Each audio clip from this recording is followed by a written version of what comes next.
Pode começar.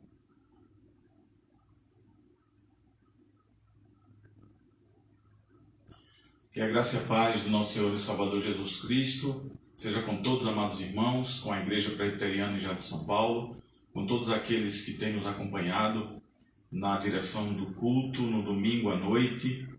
Nós agradecemos a Deus pelo privilégio e pela oportunidade de estarmos aqui mais uma vez para adorar o nome do Senhor, para glorificar o seu santo nome. Então eu convido você nesse momento, antes dos demais pontos a tratarmos aqui na liturgia, o segmento dela, nós vamos iniciar este momento orando ao Senhor, agradecendo a Deus por estarmos na sua santa e bendita presença para louvar e engrandecer o seu santo nome. Ore conosco. Querido Deus e Pai Todo-Poderoso, nós te agradecemos por todas as ricas bênçãos derramadas na nossa vida. Obrigado, Senhor, pela tua graça e misericórdia dispensada sobre nós.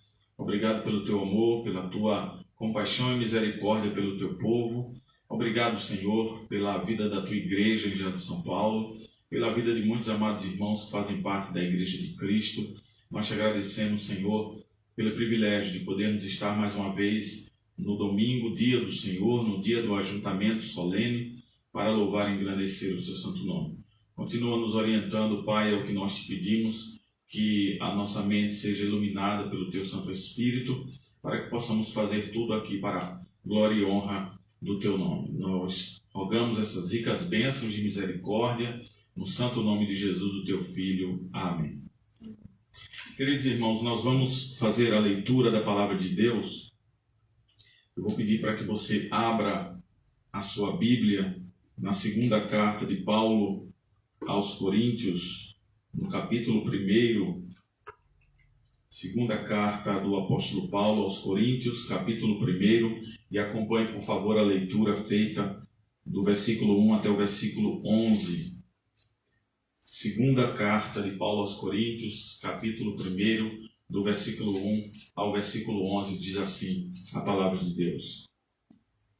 Paulo, apóstolo de Cristo Jesus, pela vontade de Deus, e o irmão Timóteo, a igreja de Deus que está em Corinto, e a todos os santos em toda a Acaia, graça a vós outros e paz da parte de Deus, nosso Pai, e do nosso Senhor Jesus Cristo. Bendito seja o Deus e Pai de nosso Senhor Jesus Cristo, o Pai de misericórdias e Deus de toda consolação. É Ele quem nos conforta em toda a nossa tribulação, para podermos consolar os que estiverem em qualquer angústia, com a consolação com que nós mesmos somos contemplados por Deus. Porque assim como os sofrimentos de Cristo se manifestam em grande medida a nosso favor, assim também a nossa consolação transborda por meio de Cristo. Mas se somos atribulados, é para o vosso conforto e salvação. Se somos confortados, é também para o vosso conforto, ao qual se torna eficaz, suportando vós com paciência os mesmos sofrimentos que nós também padecemos. A nossa esperança a respeito de vós está firme, sabendo que, como sois participantes do sofrimento, assim também o sereis da consolação. Porque não queremos, irmãos, que ignoreis a natureza da tribulação que nos sobreveio na Ásia, porquanto foi acima das nossas forças, a ponto de desesperarmos até da própria vida.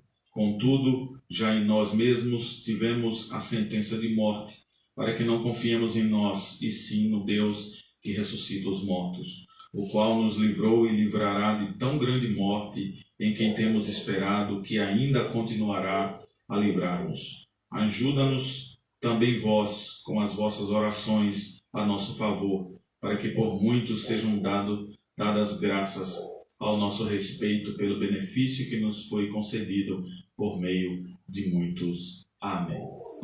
Nós rogamos ao Senhor que a palavra do Senhor seja assim guardada no nosso coração, encontre guarida no nosso coração, esteja assim como o salmista no Salmo 119, que diz: guardei a tua palavra no meu coração para não pecar contra ti. Nós louvamos e engrandecemos o nome do Senhor por isso. Convido você a estar conosco agora, depois da leitura da palavra de Deus, a estar louvando o nome do Senhor, agora com o hino que nós iremos louvar o hino de número 13, que se chama Contemplação, é o título desse hino. Hino de número 13, você abre o seu inário, pega a sua Bíblia, aquela que tem o inário presbiteriano, o Novo Cântico, lá no seu final, e você abre no hino de número 13, Contemplação, e vamos adorar e louvar ao Senhor nosso Deus. Louvemos todos juntos.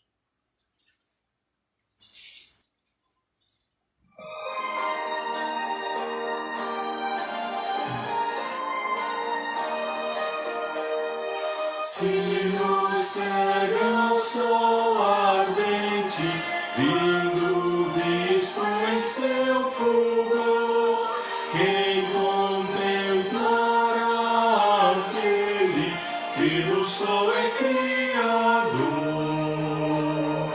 Patriarcas não puderam o seu rosto contemplar, nem Adão chegou a vê-lo antes mesmo de pecar. Luz perante a qual é trevas, mesmo o sol a fulgurar. Nossos olhos pecadores não te podem contemplar.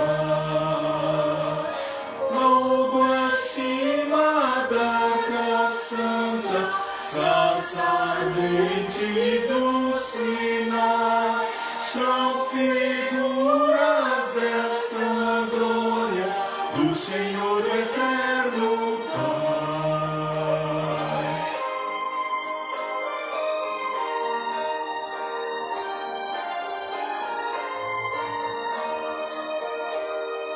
Para termos nós com Ele franca e doce comunhão, Cristo Filho fez-se carne, fez-se nossa redenção, para que na glória eterna o vejamos já sem véu.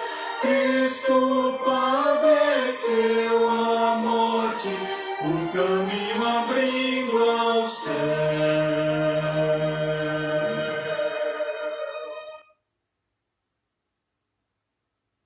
Muito bem, queridos e amados irmãos, nós louvamos e engrandecemos o nome do Senhor com esse cântico de adoração ao Senhor nosso Deus nesse momento. E logo depois que louvamos ao Senhor, nós vamos fazer a leitura da palavra de Deus para o momento de confissão e contrição. O texto, para que os irmãos possam assim estar acompanhando, se encontra no Salmo de número 51, os versos de 1 a 7. Salmo do salmista Davi, do rei Davi, de número 51, do verso 1 ao verso 7. Acompanhe essa leitura juntamente conosco, para assim podermos estar adorando o Senhor na sua palavra, mas esse é o momento de confissão e contrição diante do nosso Deus. Salmo 51, de 1 a 7, diz assim a palavra de Deus: Tem misericórdia de mim, ó Deus, segundo a tua benignidade. Apaga as minhas transgressões, segundo a multidão das tuas misericórdias. Lava-me completamente da minha iniquidade e purifica-me do meu pecado, porque eu conheço as minhas transgressões, e o meu pecado está sempre diante de mim. Contra ti somente pequei, fiz o que é mal à tua vista, para que sejas justificado quando falares e puro quando julgares. Eis que em iniquidade fui formado, e em pecado me concebeu a minha mãe. Eis que amas a verdade no íntimo, e no oculto me fazes conhecer a sabedoria. Purifica-me com esopo, e ficarei limpo. Lava-me, e ficarei mais branco do que a neve. Amém. Louvado seja o nome do Senhor. Na leitura da sua palavra, nós vamos orar. Curva a sua cabeça onde você está e vamos orar ao Senhor para esse momento de confissão e contrição. Querido Deus e Pai bendito, todo-poderoso, Senhor justo, Senhor reto, íntegro, Senhor perfeito, o Deus de eternidade e a eternidade, o Senhor da glória, o Senhor Criador dos céus e da terra. É diante de Ti, Senhor, que nós nos curvamos nesse momento para orarmos ao Senhor, para em oração também glorificar o Teu santo nome, pela Tua graça e Tua misericórdia, pelo Teu perdão para conosco.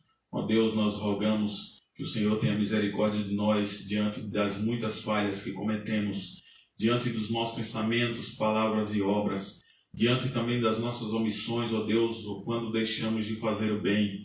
Tem compaixão, Senhor, do Teu povo. Tu que sondas o nosso coração, Senhor, Tu que conheces a cada um de nós no seu íntimo. Ó Deus querido, nós te pedimos que o Senhor nos purifique, que o Senhor nos lave das nossas falhas, que o Senhor nos redima dos nossos pecados. Nós te rogamos, Senhor, que tenhas misericórdia de nós quando falhamos para contigo no relacionamento com o Senhor, na obediência para com o Senhor, na busca da vida santa, na qual devemos estar buscando todos os dias da nossa vida. Ó Deus, tem misericórdia do Teu povo, da Tua igreja. Age, Senhor, por meio de nós. Ajuda-nos, que o Teu Santo Espírito continue falando ao nosso coração, falando à nossa consciência, para que estejamos buscando o caminho de santidade todos os dias e estejamos assim lutando contra a velha natureza. Ó Deus, tem compaixão de nós. Derrama sobre nós a graça, derrama sobre nós a paz do Teu perdão, para a glória e louvor do Teu santo nome. Nos concede, Senhor, essa rica bênção no nome do Teu Filho Jesus, a quem oramos e pedimos. Amém. Queridos irmãos, nós vamos louvar ao Senhor nesse momento. Convido você a estar louvando cânticos que nós conhecemos. Vamos louvar ao Senhor nosso Deus.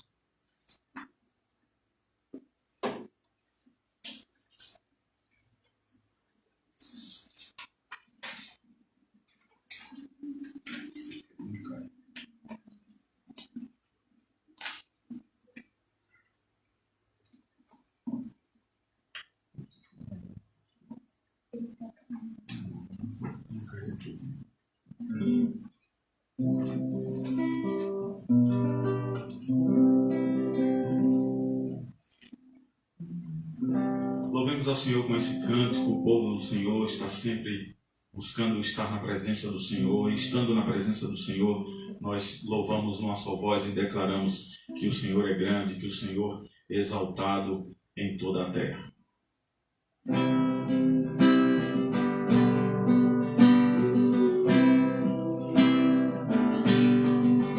É Teu povo aqui presente, todos numa só voz declarando que só Tu és grande. Exaltamos Teu doce nome, pelo amor, pela cruz, por Teu Filho Jesus, pois és santo, sim, és digno de louvor e de ser adorado. És bondoso, Pai querido, entre todas as coisas Tu és verdadeiro, Senhor.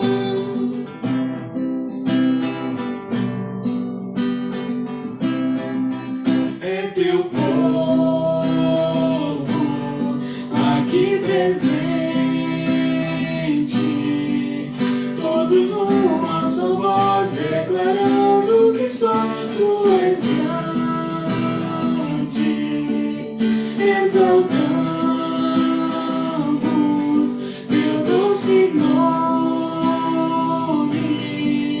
pelo amor, pela cruz, por Teu Filho Jesus, pois és santo, sim, és digno de louvor e de ser adorado. És bondoso, Pai querido, entre todas as coisas Tu és verdadeiro, Senhor.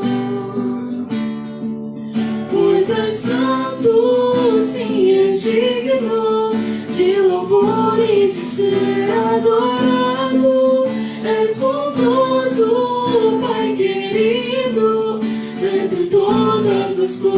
Deus, tu és verdadeiro, Senhor.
Tu és soberano sobre a terra, sobre os céus, tu és Senhor absoluto. Tudo que existe acontece, tu sabes muito bem, tu és tremendo. Tu és soberano sobre a terra, sobre os céus, tu és Senhor absoluto. Tudo que existe acontece, tu sabes muito bem, tu és tremendo. Mas apesar dessa glória que tens, tu te importas comigo também. E esse amor tão grande eleva-me, amar-me a ti. Tu és tremendo. Mas apesar dessa glória que tens, tu te importas comigo também. Esse amor tão grande eleva-me, amar-me a ti. Tu és tremendo. Tu és tremendo. Tu és tremendo.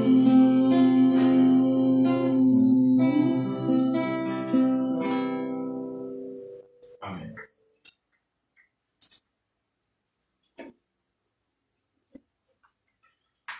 Muito bem, queridos irmãos, louvado e bendito seja o nome do Senhor em todas as coisas, em cada momento, em cada agir da nossa vida, no que pensarmos, naquilo que falamos, em todas as coisas precisamos glorificar o nome do nosso Senhor e Salvador Jesus Cristo. Além também de dar graças ao Senhor por todas as coisas, em toda e qualquer situação. Foi isso que o apóstolo Paulo estava nos falando lá na segunda carta que ele escreve aos Coríntios, no capítulo 1, na leitura que fizemos de 1 a 11. Nós vimos o apóstolo passando por grandes dificuldades e tribulações, por grandes tempestades na vida, mas mesmo assim estava ali ensinando aos irmãos de Corinto a poder tirarem lições importantes do sofrimento, das dificuldades, daquilo que passamos nessa vida. Não só aquilo que passamos e que aprendemos como que ficasse para nós esse aprendizado, mas na verdade era um compartilhar dessas dificuldades com aqueles que estariam passando também por dificuldades, ou outros mais novos na fé que viessem a estar se entristecendo por causa das tempestades nas suas vidas. Então o Senhor tem nos ensinado, usa todo momento de tribulação como um ato pedagógico para nós, para que possamos assim estar aprendendo as coisas da parte do Senhor. Portanto, nesse momento, para a mensagem dessa noite, eu convido você a estarmos abrindo o livro de Jó, no capítulo 1, e vamos acompanhar aqui a leitura do versículo 1 ao versículo 12. Livro de Jó, capítulo 1, do 1 ao 12. Por favor, abra a sua Bíblia.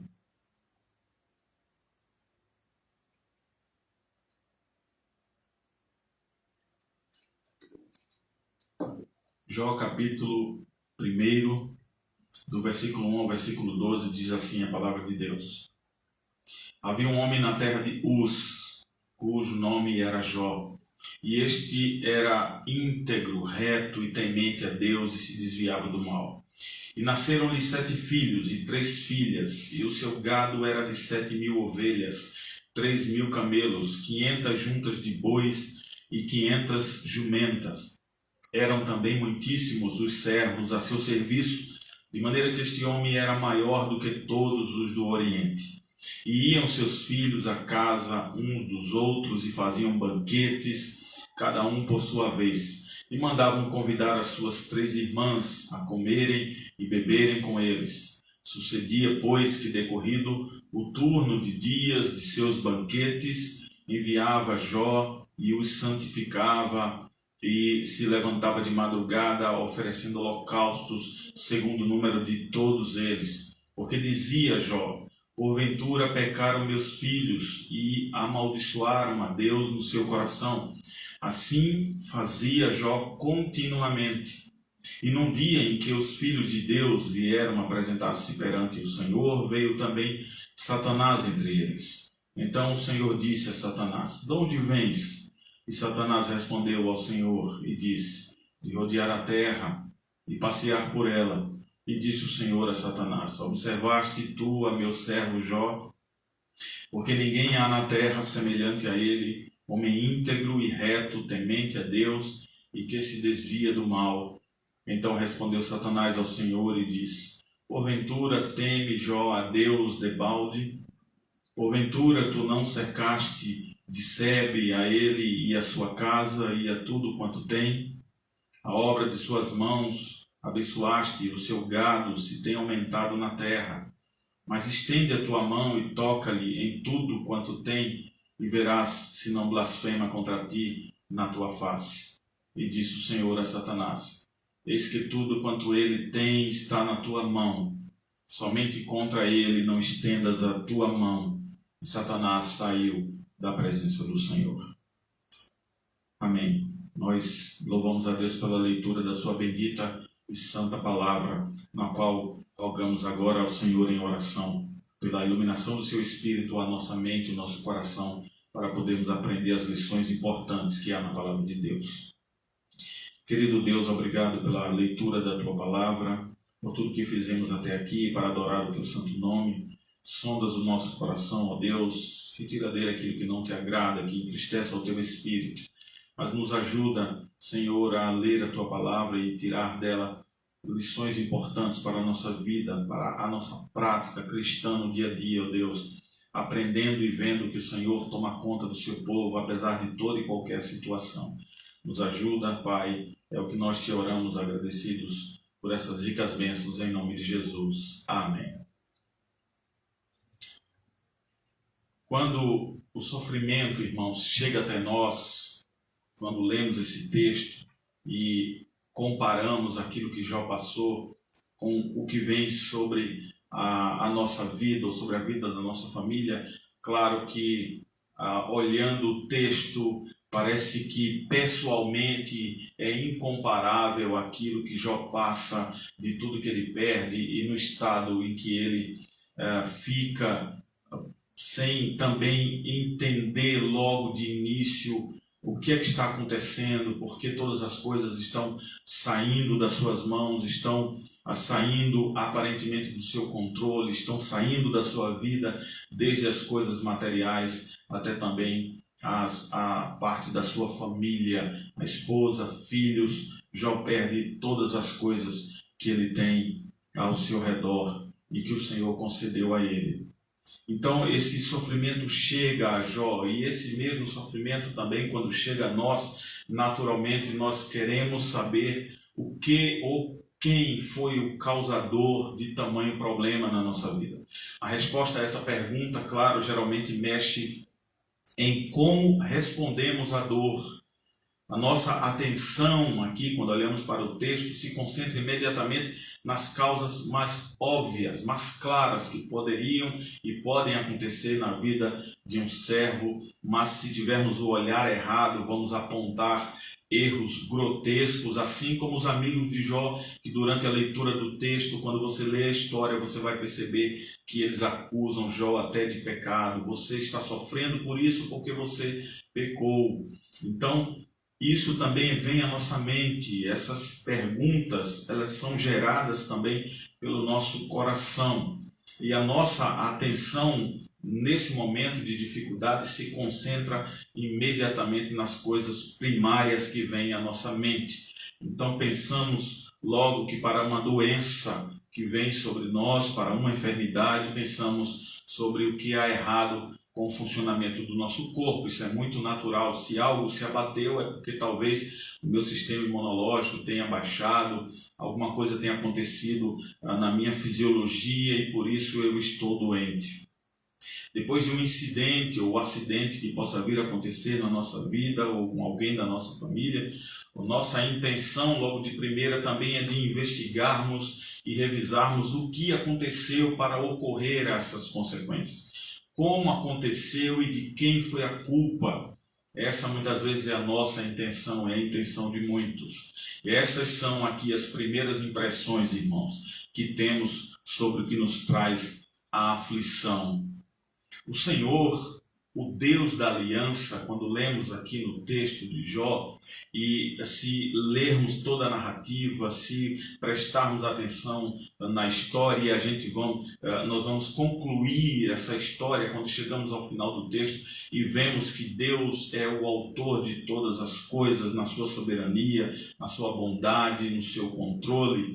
Nós vemos o Deus da aliança aqui permitindo esse sofrimento sobre a vida de Jó. Ele não os permitiu simplesmente por permitir. Ele fez com que eles viessem sobre Jó de uma maneira que houvesse a pedagogia, que houvesse aprendizado por parte de Jó de quem é o Deus soberano a quem ele serve. Não havia a causalidade, a coisa não veio sem estar sob o controle de Deus na vida de Jó. E Jó mostra essa certeza quando ele diz uma grande verdade lá no capítulo 1, ou nesse capítulo 1 que lemos, no versículo 21, quando Jó diz que o Senhor tirou. Ele fala para sua esposa como uma resposta daquilo que ela manda Jó amaldiçoar ao seu Deus e morrer, porque ele está naquela condição, e era um homem temente ao Senhor, era um homem reto e justo, e isso nós vimos aí no começo das primeiras palavras do texto do capítulo 1 de Jó, o que está escrito acerca do caráter, do comportamento de um homem que é temente a Deus. Então, nós vemos que não há causalidade aqui, mas Jó entende que o Senhor deu, o Senhor tirou. Ele sabe que Deus está no controle de todas as coisas. Ele reforça essa convicção quando diz à sua esposa: receberemos de Deus o bem e não receberemos então o mal. Ele diz isso lá no capítulo 2, no versículo 10. E ao dizer isso, o narrador aqui nos inspira, indicando o que vemos na vida de Jó, de que com isso ele não pecou e nem acusou Deus de algum erro sobre a sua vida. Jó não peca com seus lábios contra o Senhor. Esse aqui é um ensinamento importante para a nossa vida. Para muitos que temos o testemunho de muitas vezes termos amigos, pessoas, familiares, parentes, gente que quando passa por tribulações pesadíssimas, quando passa por perda de familiares, perda de pessoas queridas, nós já tivemos o triste testemunho de poder ver pessoas abrirem a boca e dizer que a culpa foi de Deus, que isso foi obra de Deus, que Deus não poderia ter permitido isso, como se as coisas partissem de um Deus mau ou os acidentes acontecessem sem o controle de alguém maior. Mas Jó nos mostra aqui que ele não peca contra o Senhor e nos ensina a não pecar contra Deus, porque Ele é o Senhor de todas as coisas. Jó acredita que Deus fez isso e que ele estava certo em acreditar nisso.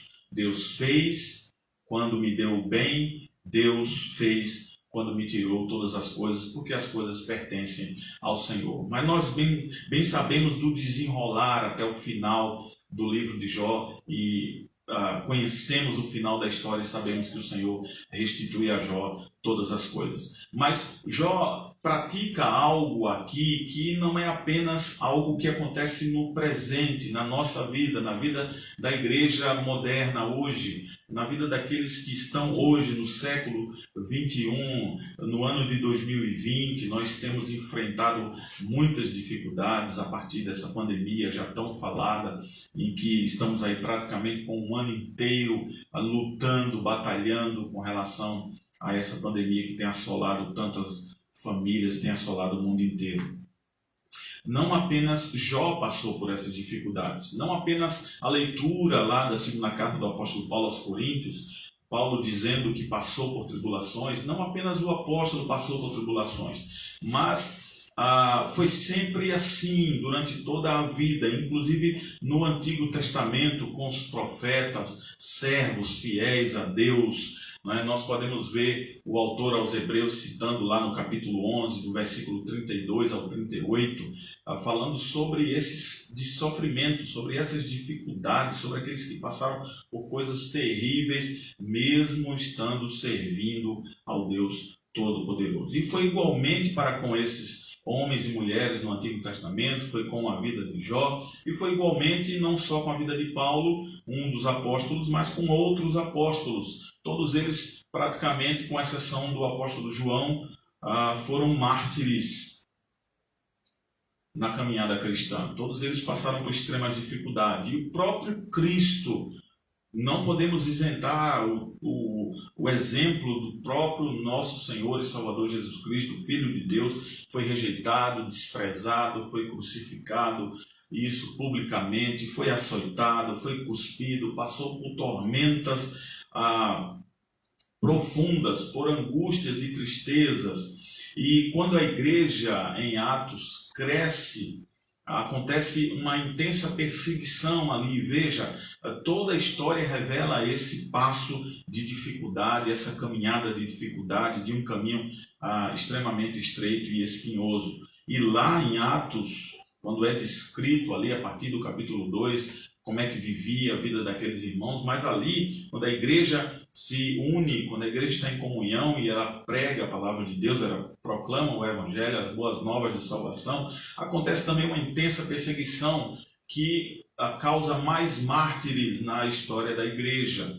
Diz o apóstolo Paulo, lá escrevendo a sua segunda carta a Timóteo, o jovem pastor, lá no capítulo 3, versículo 12, quando ele diz: todos quantos querem viver, todos aqueles que querem viver piedosamente em Cristo Jesus serão perseguidos. É a advertência que ele dá ao jovem Timóteo, dizendo: olha, quanto mais piedoso, quanto mais buscar a santidade de vida, quanto mais ser reto, íntegro, justo, verdadeiro, você será perseguido. E é por essas palavras que ficamos impressionados com a história aqui de Jó. O início dessa narrativa nos traz uma profunda realidade da sua vida, da vida de Jó para a nossa vida hoje, de como nos firmarmos em Cristo Jesus e em sua palavra para passarmos por essas dificuldades sem sermos destruídos. E de como, por causa disso, o porquê de passarmos por terrível guerra e dificuldade na nossa vida, coisas que vêm assolar a nossa vida, assolar a vida da nossa família, mas como passar por isso estando em paz com Deus, estando enraizado na palavra de Deus, para ser como aquela casa que não foi posta na areia, mas sim como a casa que está sobre a rocha, para que quando os ventos venham sobre ela, quando as águas venham sobre ela, quando a tempestade vir sobre essa casa não será abalada, diferentemente da casa que foi posta em cima da areia, e quando tudo deu contra ela, ela foi destruída. É isso que vemos aqui descrito no livro dos textos aqui do livro de Jó, uma luta enorme ali. Claro, Satanás vem com o lado infernal dele para testar a Jó, para tentar e para, num ato de desafio de Deus, contra Deus, dizer que, olha, ele tem tudo, por isso que ele não te nega, ele é reto e justo, mas se tirar tudo dele, ele vai te negar, ele vai te abandonar. No capítulo 1, nós vemos aí, no versículo 1, uma descrição, não é, que mostra a firmeza na vida de Jó, a descrição de um servo que seria talvez o último servo na terra, se pudéssemos assim analisar, que viesse a sofrer pela sua retidão de vida, pela sua conduta, pelo seu comportamento. Nós vemos lá no capítulo 1, no versículo 1, o perfil desse homem, o currículo desse homem, um exemplo aí de piedade, um homem realmente tendo uma vida real daquilo que ele falava para o Senhor, daquilo que ele expressava para com a família. Ele vive tudo isso, um caráter inquestionável, um caráter irrepreensível. Claro, isso não isenta Jó de ser um pecador, assim como eu, você, qualquer um de nós, mas era um homem que buscava a presença de Deus, que obedecia ao Senhor e que tinha o desejo no coração de estar obedecendo ao Senhor e andando em retidão.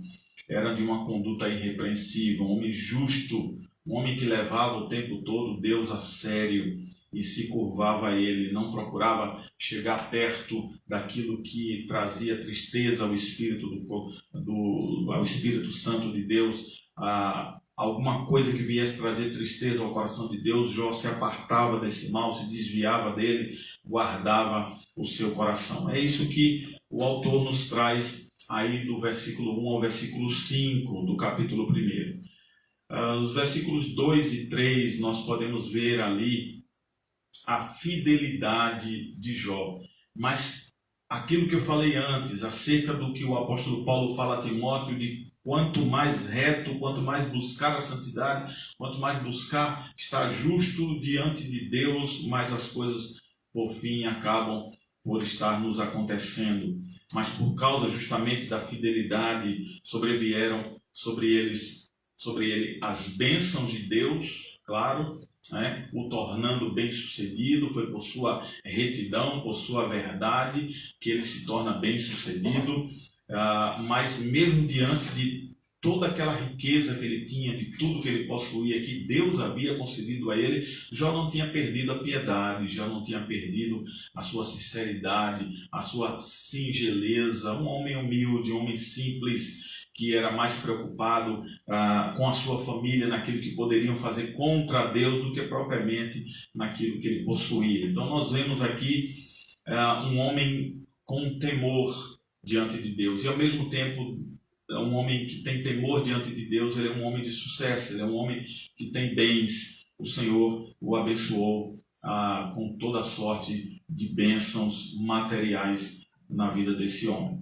E no verso 3, lá nós lemos que ele se torna o maior daquela região, um homem importante, um homem especial, dentre muitos outros que sabemos certamente que eram ricos naquela região, mas Jó era muito mais. Então veja, essa análise a princípio, que por causa da fidelidade de Jó, ele tem essas ricas bênçãos da parte de Deus. Mas o texto não vai nos deixar na mão em não nos mostrar que também um homem justo, fiel, reto e íntegro, ele passa por dificuldades, ele vai passar por grandes provações, assim como passou Jó. Então nós olhamos aí para o verso 4 e nós vemos aí a questão dos filhos, a preocupação de Jó quando os filhos se reuniam, davam seus banquetes, como se fosse um aniversário semanal de cada um, chamavam as irmãs e faziam suas festas. havia harmonia, havia o compartilhar entre eles. E claro, diante disso e nessa situação, nós vemos aí a bondade de Deus vindo sobre Jó, vindo sobre a sua família, por causa da sua fidelidade. Mas Jó também se preocupava para que esses filhos não pecassem contra o Senhor. O que nós vemos aí no verso 5 é o caráter de um líder espiritual da sua casa. É justamente a consequência do que antes era festa por parte dos filhos, vem a preocupação de Jó, de que esses filhos não estivessem exagerando nas suas festas e pudessem pecar contra Deus. Ele é um líder espiritual da sua casa e tem em suas ações o mostrar de um servo íntegro e reto diante do Senhor. E ele seria, claro, aí, na nossa concepção, aquele servo que seria o último na terra a poder passar pelo que passou, pela tragédia que passou. O ser humano vir a passar pelo que Jó passou, pelo registro que está no seu livro, nas Escrituras Sagradas, dizendo no estado deplorável e triste no qual esse homem ficou. Mas Jó foi marcado para sofrer aqui, pelo menos nesse momento. Mas não porque ele andava torto, não porque ele era infiel, não porque ele não era íntegro, não porque ele tinha uma vida completamente errada. Não havia nada contra Jó, conforme o que lemos no capítulo 1. Mas Jó aqui foi chamado, há um chamado na eternidade pela soberania de Deus para que Jó passasse por esse momento de sofrimento. Então Deus o chamou com dignidade para poder sofrer por amor do seu nome. É assim que nós entendemos e que somos chamados também a sofrer pelo nome de nosso Senhor Jesus Cristo. Assim como nos lembramos de um para-raio, por exemplo, que atrai os raios, não é? Então Jó está aqui no alto, está no topo, está num alto monte em destaque para ser acertado pelos raios que cairão do céu e são atraídos por ele para que ele passe pelo que passou. Mas ele conhece a Deus, ele conhece o Senhor, ele teme ao Senhor, ele anda com Deus, ele ama esse Deus fervorosamente. Ele serve, ele é obediente, ele é reto, ele é justo, ele glorifica a Deus, ele dá bom testemunho sobre esse Senhor. Por isso ele é considerado um homem extremamente piedoso, maior da sua geração naquela época. E por ele ser assim, Jó acaba por atrair também pessoas que não gostam dele, inimigos dele, assim como atraiu a atenção de Satanás em sua direção. Assim como aquele raio que é atraído por aquele objeto, o para-raios ou atrai aquele raio, ele também atraiu pessoas assim como Satanás para tentá-lo. Será que nós gostaríamos de ser um servo piedoso assim como Jó, um homem reto e justo, uma mulher justa e reta, para que fosse atraída sobre si também as dificuldades, as provações, as tempestades? Mas ele nos mostra aqui que nós precisamos estar preparados, porque estamos sempre expostos a essa situação, a essas ações do inimigo, assim como Jó passou por isso. Queridos irmãos, lá no versículo 6, olhando para o versículo 6, o texto lá vai nos mostrar uma imagem que não podemos ver a olho nu, não conseguimos enxergar fácil, né? Nós vemos ali, claro, o texto discorre, mas nós não conseguimos ver porque é algo que está invisível aos nossos olhos. É Deus falando com Satanás. Isso é discorrido no texto. E como Jó não escreveu o livro de Jó, o seu próprio livro, ele não pode ver o que estamos vendo. E essa é uma visão muito rara que podemos avaliar do mundo espiritual, o que é descrito nesse texto, né? Quando olhamos lá no verso 6. Esses filhos são anjos celestiais, conforme o capítulo lá 38 do próprio livro de Jó, no versículo 7. E eles vinham ali, os filhos de Jó, diz o texto, que os filhos de Deus, vinham ali para estar diante do trono, para prestar contas, para estar diante do Senhor, para receber as ordens de Deus, e Satanás vem entre eles, diz o texto. Esse foi capaz de coordenar aquela rebelião contra Deus, de ser contra o Senhor, de querer tomar o lugar de Deus e se colocar no seu trono, mas ele sempre no meio, manipulando aqueles anjos e manipulando hoje ainda pessoas. Ele se coloca no meio daqueles filhos, ele se volta a estar na presença de Deus por alguns instantes. Isso nos traz o entendimento do quanto ele é real. Ele vai até a presença de Deus, ele se infiltra lá no meio dos filhos de Deus, dos anjos do Senhor, das criaturas ali que foram criadas por Deus. Então ele está ali no meio. E a pergunta que podemos fazer é o que Satanás está fazendo ali, o que é que ele faz ali, né? Mas a resposta está justamente em seu nome. O seu nome vai responder à sua presença no meio dos filhos de Deus. É porque ele é adversário de Deus, é porque ele é acusador dos homens, é porque ele é malicioso, ele é malvado, ele é mentiroso. Por isso que ele se infiltra ali no meio.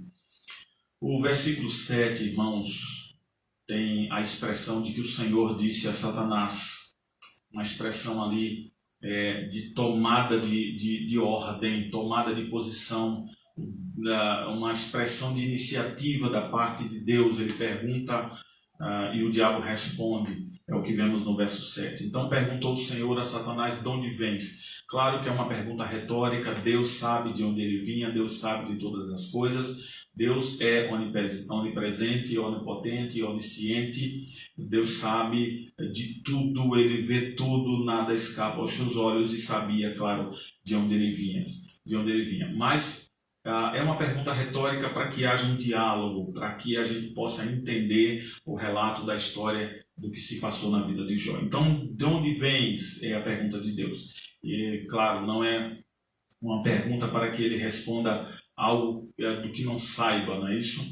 A pergunta é para que seja, claro, também revelada a natureza perversa de Satanás. Então, Satanás responde ao Senhor e diz: eu vim de rodear a terra e passear por ela. Veja, o texto parece nos revelar de que ele não fica plantado num só lugar, como muita alegoria ou muita ilustração ou figuras de linguagem que se voltam a falar de Satanás como aquele que está apenas reinando no inferno, que está naquele local de sofrimento, está lá num trono sentado passando o dia inteiro. Ele não está assim, ele não está localizado apenas num local, mas ele está andando, como ele disse. Ele vem de rodear a terra e passear por ela. E depois de dar essa volta e de colher informações, né, ele vem para fazer acusações contra Jó. Ele faz acusações contra mim, contra você. Zacarias capítulo 3, no versículo de 1 a 10, nós vemos o sumo sacerdote Josué sendo acusado por esse mesmo Satanás aqui, que o acusa de pecados passados, de pecados presentes, mas graças ao Senhor ele está ali sendo protegido pelo Senhor. O advogado e juiz ao mesmo tempo é quem está defendendo o sumo sacerdote Josué. Então essa é a posição de Satanás, está rodeando a terra e passear por ela. No versículo 8, e disse o Senhor a Satanás: observaste tu ao meu servo Jó? E aí Deus inicia falando sobre seu servo e depois o lança lá no meio da batalha. Então Jó irá, a partir daquele momento, sentir na pele e na alma a soberania, a eleição, a vocação, o chamado de Deus, do Deus soberano, do Deus divino, a sofrer por amor do seu nome. Assim como no livro de Atos é descrito de que Deus chama Saulo, que se tornaria o apóstolo Paulo, né, a entender e a saber que ele era um escolhido para sofrer pelo nome de Cristo. E ele assim o entende, ele assim o faz com todo o coração, com todo o temor diante de Deus. Então, Deus toma a iniciativa e nos mostra que o controle é seu, não do diabo. Não é o diabo que chega e vai tomando conta da situação, mas Deus é que vai controlando todas as coisas. A história aqui é descrita com as suas personagens, mas o roteiro todo é de Deus, o plano todo é de Deus, ele é o arquiteto do universo. Por isso ele diz: observaste meu servo Jó, né? E como seria interessante se talvez Deus pudesse também usar essa linguagem para conosco. Observaste o meu servo fulano de tal, observaste a minha serva fulano de tal, a minha, a você, né? Mas, claro, nós não iremos sofrer, assim como Jó, por algo apenas errado, tendo como consequência dos nossos erros, das nossas falhas, a disciplina de Deus. Mas aqui no caso de um homem temente ao Senhor, ele não está sofrendo por erro, mas ele está sofrendo por provação, e Deus iria restituir a paz novamente à sua vida. Está tudo certo na vida de Jó, está tudo correto na vida de Jó, e mesmo assim ele passa por essas dificuldades. É isso que deve se aplicar a mim e a você, deve se aplicar à Igreja de Cristo, a nós, de que em algum momento da nossa vida nós iremos sofrer, iremos passar por grandes dificuldades, seja por tudo aquilo que faz parte da cruz na nossa vida, ou por aquilo que o Senhor Deus está nos provando. Estamos vivendo, não é? Se estivermos vivendo corretamente a vida cristã, isso não vai implicar uma falta de dificuldade, uma falta de tempestades na nossa vida. Mas a comunhão com Deus também traz dificuldades, também traz sofrimentos. Mas o Senhor é conosco, assim como o Senhor estava com Jó. Mas iremos sofrer por causa dos nossos pecados, muitas vezes por um lado, mas também sofremos por causa das grandes provações. Mas há momentos, e esse é um dos momentos na vida de Jó, que Jó é convocado aqui, não para sofrer por causa do erro, mas para sofrer porque ele foi chamado, foi eleito, foi convocado para sofrer pela glória de Deus. Deus assim o designou para que fosse, mas Deus estaria sempre e está sempre no controle de todas as coisas. Então a nossa vida cristã, irmãos, precisa estar independente de dificuldades e sofrimentos, alegrias e tristezas, precisa estar reta, precisa estar com justiça, precisamos agir com justiça, precisamos andar retamente diante do Senhor, para que Deus assim diga para o diabo também: observaste o meu servo fulano de tal, observaste a minha serva fulano de tal. Não há ninguém como ele, não há ninguém como ela na terra, nesse local onde ela está, onde ela reside, no meio da sua família, entre seus amigos, na sociedade em que ela vive, no contexto em que ele ou ela vive. Não há ninguém igual a eles. A qualquer momento eu posso convocá-los a estar sofrendo por amor do meu nome, sofrendo por amor da minha justiça.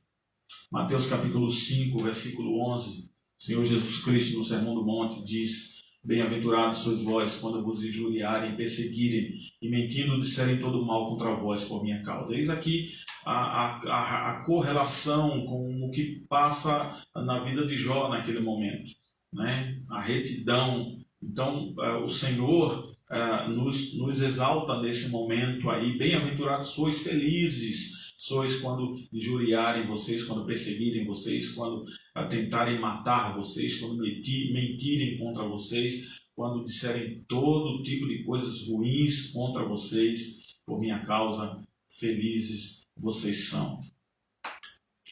O versículo 9, nós estamos aqui vendo as características e os pontos que fazem parte de Satanás. Como ele se coloca contra a igreja, contra nós, assim como se colocou contra Jó. Como ele se põe em oposição a Deus, em oposição a tudo aquilo que é reto, a tudo que é bom. Ele se coloca contra, como ele é malicioso e astuto.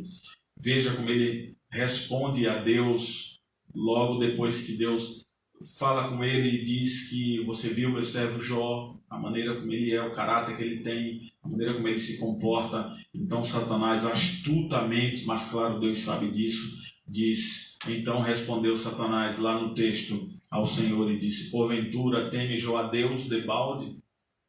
Ele irá te temer quando ele estiver no fundo do poço? Será que ele irá se curvar, se sujeitar a ti quando ele estiver sofrendo horrores na sua vida? Veja que ele é afrontador, ele desafia a Deus.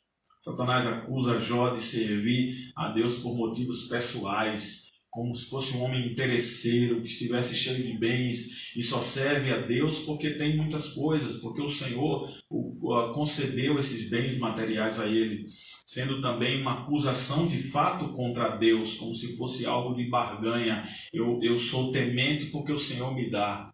O Senhor me dá porque eu sou temente. Mas aqui não é barganha. Deus não faz barganha com ninguém.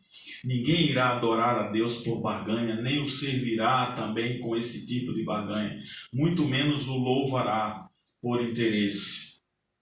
Deus teria que comprar adoradores agora, teria que fazer como os deuses do Olimpo, né, da mitologia grega. Então isso aqui não faz parte do que diz as Escrituras, mas Jó tem todos os motivos para temer a Deus aqui e servi-los, e se você ler os versículos 2 e 3, você vai ver ele falando sobre isso. Mas a acusação de Satanás aqui está infiltrada no relato próprio que ele dá a Deus, dizendo que ele não vai te servir se ele estiver na pior. Se ele estiver na pior situação, ele vai te negar. Aí o versículo 10 aparece, ele ainda dizendo: porventura tu não cercaste ele de bens, né? Como se fosse uma parede, não desse a volta nele como uma cerca, o colocasse no centro, como tendo todas as coisas. Ele está muito bem ali, ele tem a sua casa, ele tem os seus bens, ele tem a sua família, uma esposa, filhos maravilhosos, belos, que vivem em harmonia. Ele não tem todas essas coisas, por isso ele te serve, por isso ele é temente a ti. Satanás tenta passar aqui, procurar uma brecha para tentar acusar Jó, mas a mão de Deus o bloqueia, a mão de Deus o impede de ir avante, a mão de Deus o limita em toda a conversa, em tudo aquilo que ele acusa Jó. Satanás nos conhece muito bem, irmãos, nos observa. Lembre-se do texto de que ele está andando pela terra, rodeando a terra. Então ele nos conhece, ele sabe das nossas fraquezas, das nossas limitações e dificuldades. E ele segue dizendo no texto: a obra de suas mãos abençoaste.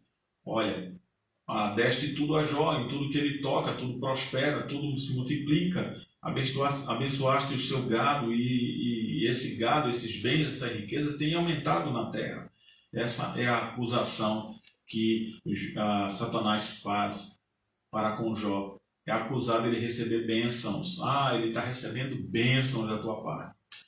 Então o verso 11 chega aqui o grande peso às costas de Jó. Esse pedido de Satanás para que o Senhor estendesse a mão sobre ele e tirasse tudo o quanto ele tinha, e aí ele veria, Deus iria ver que ele iria blasfemar contra ele na própria face. O grande desafio desses textos da palavra de Deus para a nossa vida, irmãos, é essa batalha espiritual que nós passamos todos os dias, essas afrontas que Deus certamente, se pudéssemos ver, recebe da parte de Satanás, como que apontando lá o sumo sacerdote Josué, como que apontando a vida de Jó e dizendo contra mim e contra você que nós só adoramos a Deus porque temos as coisas. Certamente ele faz isso, ele é malvado para fazer essas coisas. Por isso ele diz que o Senhor é só adorado por esses servos, por essa igreja, por aquela igreja, porque eles não têm dificuldades nenhuma, eles estão vivendo muito bem. Esse é o desafio que nós temos todos os dias, de adorar a Deus no meio também ao sofrimento, em meio às dificuldades, em meio às faltas, à escassez, quando não tivermos nada e quando ainda as coisas sobrevirem sobre cada um de nós. Será que nós vamos dizer, assim como Jó, que nós continuaremos adorando ao Senhor e dizendo, certamente assim como Jó, Deus nos concedeu essas ricas bênçãos, porque Ele não nos tiraria, e nós estamos aqui tranquilos e satisfeitos, porque também quando Deus provei um bem, Ele não proveria o mal, Ele não nos concederia a falta, a escassez. Será que nós diríamos a mesma coisa? Será que nós nos colocaríamos aqui na linha de frente para também abrir os nossos lábios para responder a essa grande questão na nossa vida? Bom, aí vem o versículo 12, onde nos mostra que Deus é completamente soberano sobre a história de Jó, mas não só a história da vida de Jó, sobre toda a história, sobre a história da nossa vida. E ele diz a Satanás: eis que tudo quanto ele tem está nas tuas mãos. Somente contra ele não estendas a tua mão. Não toca na vida dele. A alma dele é minha, me pertence. As coisas materiais, você irá tocar nela, porque, claro, Deus sabia que as coisas materiais não faziam parte do coração de Jó. O que estava no coração de Jó, o que estava repleto no coração de Jó era da presença de Deus, era da glória de Deus, era da graça do Senhor. A guerra não é sobre duas forças iguais aqui. Quando lemos Deus falando com Satanás, Satanás respondendo a Deus, aí não há aquelas forças como aquele símbolo do yin e do yang, do preto e do branco, aquelas cores que significam ali bem e mal, tendo um equilíbrio. Aqui não há equilíbrio. Deus é soberano, Deus é maior, Deus define todas as coisas para a sua glória. Ele é o Todo-Poderoso, Ele é o Eterno, e Deus usa Satanás aqui, mesmo quando ele vai contra Jó, assim como ele vem contra nós. Deus o usa para o nosso bem também. Só é você lembrar também da vida de José, quando seus irmãos o vendem como escravo, tira ele da parentela, da presença do seu pai, a quem ele tanto amava, do seu irmão mais novo, Benjamim, a quem ele tanto amava, dos seus outros irmãos, do seu seio amado, tiram da sua mãe e vendem ele como escravo, mentem, aprontam muita coisa contra José, mas eis que aquele mal ali Deus torna em bem. Por isso as acusações de Satanás, Deus reverte naquilo que é bom para a sua igreja. Deus tem seus próprios propósitos no meio do sofrimento. Então, aí o texto agora finaliza com a saída de Satanás da presença do Senhor, é o que diz o versículo 12. Mas ele sai não porque quer, ele sai com a permissão de Deus. Deus o retira da sua presença, com a permissão. Se Deus quisesse que ele ficasse o tempo todo na presença de Deus, Satanás iria ficar, teria que ficar ali e ficaria por toda a eternidade. Mas Deus dá a permissão, ele tem um controle sobre a chegada de Satanás à sua presença e também sobre a sua saída de sua presença. É com a permissão que ele sai da presença do Senhor, porque ele agora tem Jó como seu objetivo. Mas apesar da cerca do muro ter sido tirado ao redor de Jó, ele agora está exposto como um nervo, ele está exposto aos ataques de Satanás. Mesmo assim, Deus certamente colocou no coração daquele homem uma frase: não temas, eu estou contigo, não temas. Mesmo sem Jó entender logo a princípio, sem perceber as coisas, mas depois o seu coração vai sendo trabalhado pelo Senhor a ponto dele não perder o céu, dele não perder o controle, dele não perder, claro, aquilo que o está controlando. Deus o estava controlando, ele não estava sozinho, ele não estava jogado ao léu. E aí os versículos 13, 14, 15, segue-se a calamidade, o desastre, a tristeza na vida de Jó, a investida de Satanás. Alguns poderiam até perguntar se isso foi por acaso, mas nós vemos o texto, nós lemos o relato e vemos que isso não foi por acaso, não foi um acidente de percurso na vida de Jó, mas foi providência de Deus, permissão de Deus. E claro, Satanás estava por trás daquelas investidas, daquelas coisas ruins na vida de Jó, na qual veio uma doença pesadíssima sobre ele, a ponto de inflamá-lo da cabeça até os pés e dele ficar num estado lastimável. Nem sempre ser reto e justo nos deixará de fora dos sofrimentos e das dificuldades, e nós estamos vendo isso na vida de Jó.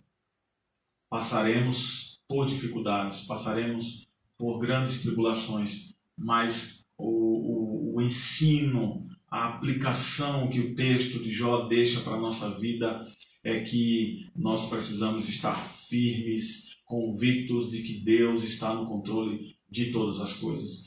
Mesmo no caos mais terrível, naquilo que nós venhamos a avaliar e dizer não é possível, a calamidade é muito grande, o caos é muito grande na minha vida, parece que está tudo fora de controle, pode estar fora de controle das minhas mãos e das suas mãos, mas não está fora do controle das mãos de Deus, do Criador do céu e da terra, assim como diz o salmista no Salmo 121.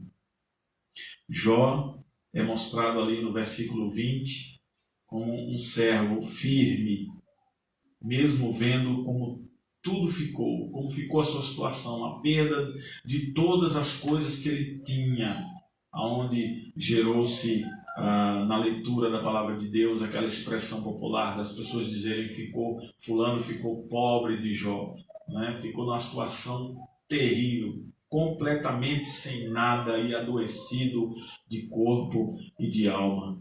Mas diante disso, diz o texto que então Jó se levantou, rasgou o seu manto e rapou a sua cabeça e se lançou em terra e adorou ao Senhor. No verso 21, ele levanta para dizer que o que Deus faz é certo, o que Deus faz é justo, o que Deus faz é verdadeiro, não está descontrolado, não está um caos, não está sem rumo, sem rédeas, mas Deus está no controle de todas as coisas. E aí Jó diz: nu saí do ventre de minha mãe, e nu tornarei para lá. O Senhor deu, e o Senhor o tomou. Bendito seja o nome do Senhor. Aqui no final, irmãos, nós devemos andar como Jó, no momento da sua fraqueza física, no momento da sua fraqueza como homem, como um ser humano, nós devemos andar sujeitos ao Senhor. Nós devemos andar obedientes ao Senhor, a fim de sermos muito mais parecidos com Cristo, que certamente essa foi a posição de Jó, de estar sendo parecido com Cristo. Com toda a tribulação que veio sobre o nosso Senhor, com todas as adversidades que vieram contra o nosso Senhor, com todas as coisas que vieram para denegrir a imagem daquele que é o Deus real, o Deus eterno. Mesmo assim, ele não cedeu, ele não pecou, ele não foi contra o Pai que o enviou para essa terra para morrer pelos nossos pecados. No final, nós devemos andar como ele. No final, nós precisamos estar certos de que, e pedindo a Deus de que ele diga, assim como disse com Jó para Satanás: observaste o meu servo Jó, observaste o meu servo fulano de tal, a minha serva fulano de tal, é íntegro, reto e temente a mim, que se desvia do mal. Mesmo com todas as tribulações que sobrevêm sobre a sua vida, não me negará, porque sabe que eu estou no controle de todas as coisas. Que Deus nos abençoe, que Deus nos ajude a passarmos por essa pandemia, por esses meses a fio que estamos desde março até esse mês de novembro, passando por tantas dificuldades, que nós possamos passar por esse período até a hora em que Deus dará solução a todas as coisas, e que Deus providenciará uma vacina ou não, Ele tem o meio pelo qual Ele trará cura às nações. Devemos e precisamos depender dEle, assim como Jó. Deus deu, Deus tirou. Bendito seja o nome do Senhor. Amém. Que o Senhor nos abençoe. Vamos orar, irmãos, e vamos logo depois ser despedidos com a bênção apostólica. Eu só quero dizer e lembrar aos queridos irmãos que estão nos assistindo sobre o aniversário de 38 anos da Igreja Presbiteriana em Jardim São Paulo, dia 29, no próximo domingo, às 18 horas. Estaremos, se Deus assim permitir, se for da sua bendita vontade, se Ele não voltar antes, nós estaremos glorificando o seu santo nome em gratidão por 38 anos da Igreja Querida de Jardim São Paulo. Então, nós estamos enviando para os grupos ou individualmente o convite para esse culto de gratidão, de ação de graças ao Senhor pelos 38 anos da Igreja.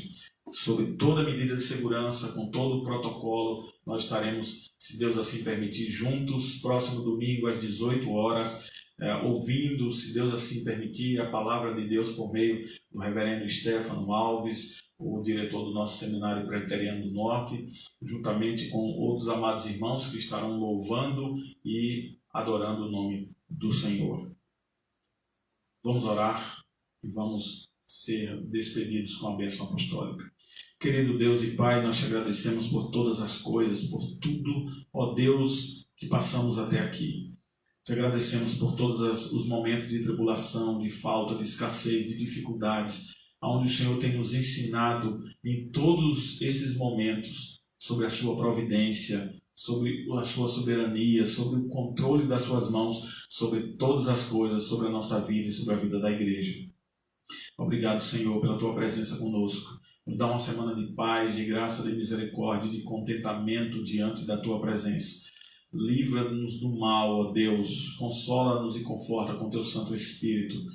Faz de nós adoradores verdadeiros diante da tua presença. Que nós sejamos e estejamos sempre parecidos com Cristo em todas as coisas, para glorificarmos a ti. Abençoa o teu povo, a tua igreja, Senhor, nos dá uma noite de paz, de tranquilidade, para que possamos descansar e iniciar essa semana diante da tua presença. Ser com o teu povo, em nome de Jesus. Amém. Recebam a bênção, meus irmãos. Que a graça e a paz do nosso Senhor e Salvador Jesus Cristo, que o amor de Deus, o nosso querido e eterno Pai, com a consolação do Divino Espírito Santo, e que essa consolação repouse sobre os vossos corações, sobre o coração da nossa igreja, querida Igreja Presbiteriana em Jardim São Paulo, e sobre o coração de todo aquele que faz parte da Igreja de Cristo sobre a terra, em nome de Jesus. Amém. Deus abençoe a todos, irmãos. Uma boa noite.